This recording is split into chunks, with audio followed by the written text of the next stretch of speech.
It starts with this scripture. Their great strength is to sit still. Isaiah 30, verse 7. Inner stillness is crucial to genuinely knowing God. I recall first learning this when a great crisis entered my life. Each cell within me seemed aflame with anxiety, and I sensed a real and immediate need for emergency intervention. Overpowering physical and mental anguish combined with life circumstances barred me from reaching fresh air. Oddly enough, the person most able to help wouldn't stir. For a time, I thought the inner turmoil must fling me to pieces when a calming breath, 1 Kings 19, verse 12, suddenly whispered in the depths of my soul, "Be still and know that I am God." The summons was alarmingly trustworthy, so I obeyed. I resigned my body to perfect stillness and enveloped my troubled spirit into quietness, and I looked up and waited. Only then did I know it was God speaking.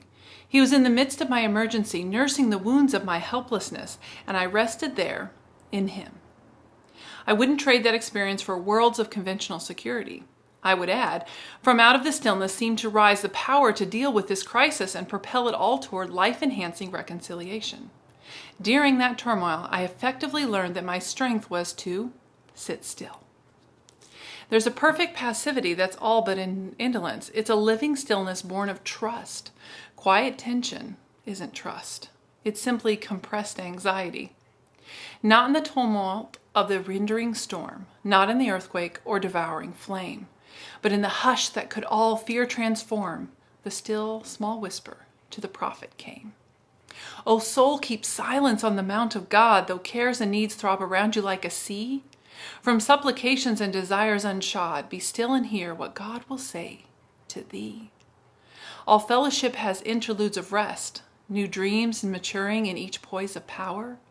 The sweetest alleluias of the blessed are silent for the space of half an hour.